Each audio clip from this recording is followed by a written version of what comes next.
si effort yi nga xam ne nii gouvernement bi def na ko pour adresser la sécurité et la souveraineté alimentaire soo leen xoolee Sénégal mi ngi importer 1070 milliards de denrées alimentaires mi ngi importer 1,4 million de tonnes de riz 860 000 tonnes de blé 450 000 tonnes de maïs 450 000 tonnes de maïs 347 000 tonnes de fruits et légumes 200 000 tonnes d'huile et 210 000 tonnes de sucre et plus de 100 millions d'euros de lait lan la gouvernement bi def pour adresser problème souveraineté alimentaire comme ni nga ko waxee ñëw nañ fekk fi ñetti ati bor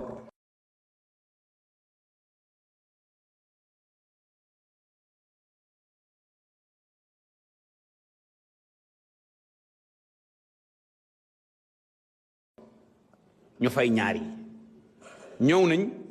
augmenter le budget de 100 milliards à 120 milliards ñëw nañ fépp fu baykat nekk dans les 14 régions du Sénégal 90% ba dem naa fa ànd ak sama naataango ministre des forces de défense et de sécurité ak administration locale ak l'appui du ministère de l'intérieur dem fépp fu baykat nekk non seulement fexe nañ ba nga jot jiwu à temps jot nga engrais à temps aussi ñu augmenter la dans l'accompagnement pour augmenter sa productivité soo xoolee tey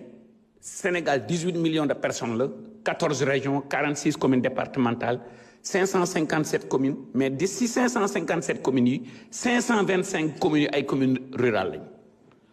lii ñu bëgg a def d'abord suñu gouvernement pour am souveraineté alimentaire moom mooy créer des coopératives agricoles communautaires pour mën di permettre baykat yi ñuy bay 12 mois sur 12 am productivité seen charge d'exploitation ñu wàññi ko indi énergie solaire former leen indi forage indi goutte à goutte indi serre su ko jaree noonu la ñuy moderniser mbay mi noonu la ñuy fexe ba mbay mi méngoog jamono noonu la ñuy indee productivité ba nga xam ne ni suñu 80% bi nga xam ne ni moom mooy force productive yi ñu mën a concurrencer ak képp ku ñu war a concurrencer te dinaa dellu si diggante Sénégal ak peut-être les petits producteurs man dama jàpp ne un pays dafa soxla ñaari moteur il y a l'agriculture familiale qui représente peut-être 65 70 ba 80% de la force productive ñooñu gouvernement bu bëgg a réussir dëkk bu bëgg a am autosuffisance ak souveraineté alimentaire il faut nga suqali leen nan lañ leen di suqalee mooy dañ leen di former dañ leen di formaliser dañ leen di accompagner dañ leen di finaliser dañuy yokk seen productivité pour ñoom ñu mën a rentable agriculture warta nekk rek ku amul loo def nga dem def agriculture man dama def 27 ans de banque gagné li ma yàlla di gagné li ma yàlla wërsëgale bitim réew bi ma ñëwee fii mënoon naa dem def ubbi ay cabinet finance defuma ko damaa xam ne mbay ak sàmm non seulement nit ki mën na ci gagné xaalis mais mën nañ ci créer des centaines de milliers d'emplois dama leen jox benn exemple mu ndaw on importe 450 000 tonnes de maïs c'est 90 000 hectares jëlal hectare de juróomi hectares yu nekk nga jox ko benn xale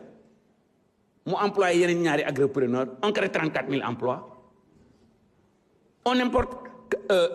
100 millions d'euros de lait c'est l'équivalent de 400 millions de litres de lait nag bu nekk su dee dafay produire 25 litres de lait il faut muy nga dundal ko presque 25 kilos d'ensilage c'est encore combien d'hectares qu'on peut créer ñoo ngi importer tomate concentrée 15 000 tonnes c'est l'équivalent de 80 000 tonnes de tomates fraîches vous imaginez combien d'emplois on peut créer avec ça donc tey jii pour ñu mën a am autosuffisance ak souveraineté alimentaire son excellence président de la République ak premier ministre bi jàppale bi ñu jàppale mbay mi ak sàmm gi kenn naataanneetu kenn dutee ci man mii ministre bi gis ngeen ma xale yi nee nañ awma bureau am naa bureau parce que baykat bureau mooy tool yi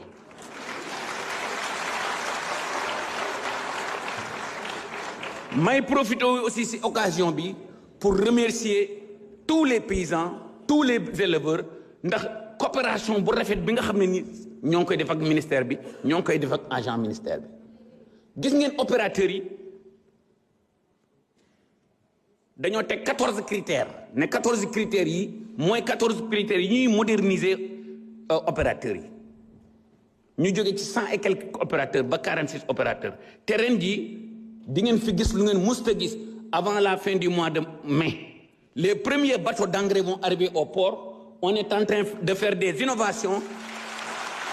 On est en train de faire des innovations yoo xam ne ni ay milliards la ñuy économiser ci ni li fi daan dox te daaw gis ngeen jubal jubanti bi nga xam ne ni son excellence le président de la République ak premier ministre bi def nañ ko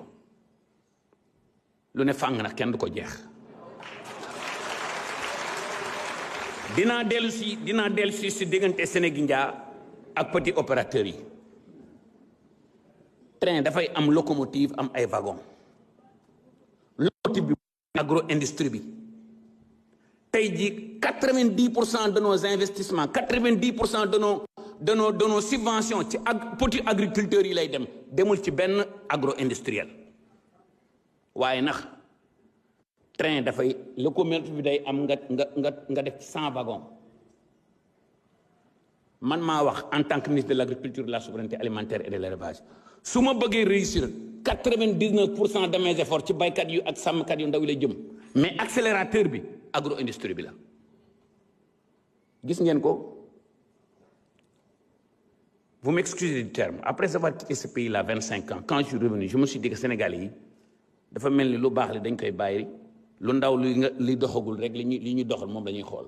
On a fait 450 000 tonnes de production d'oignons. On a fait 250 000 tonnes de pommes de terre. Korité gi foo xool gis pomme de terre foo xool gis lu ñu nañuy wax ci loolu. donc fi may daaneele rek mooy autosuffisance fa muy doore mooy autosuffisance en semences certifiées. Directeur ISRA ak tous nos partenaires avec les opérateurs. On va vous donner l'autosuffisance en semences certifiées dans les 3 ans qui vont venir. Quand je dis 3 ans, c'est parce que dama bañ a wax muy dañ mais dans les 24 mois qui vont venir di ngeen gis ne changement commencé na am parce que autosuffisance en semences certifiées foofu la autosuffisance alimentaire di doore. Qui contrôle vos semences contrôle votre sécurité. Qui contrôle votre sécurité contrôle votre souveraineté. Donc dañu doore ci sama autosuffisance. Baykat yi dinañ gën a jàppale ANCAR. dinañ mën a jàppale DRDR yi lépp lu ñuy def dañ koy def ci coopérative agricole communautaire yi parce que loolu mooy moderniser agriculture beeg élevage bi fi may daaneele xool leen journée nationale de l'élevage bi son excellence président de la République inauguré dem leen laaj nit ñi ça fait 9 ans 9 bi mooy 9e édition bi interroger leen nit ñi ngeen leen si 9 ans yi ci jàll ban moo gën a réussir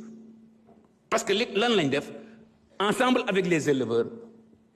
dañu naan nit doo ko jiital ba pare di ko teqatal ensemble avec les éleveurs dañoo préparer document bi def la déclaration de Kaolack nit ñi di ci liggéey li may fi may daal rek mooy que ne ce pays nous allons le construire ensemble co-construisons ce pays mais ci jubal jubanti na je vous remercie.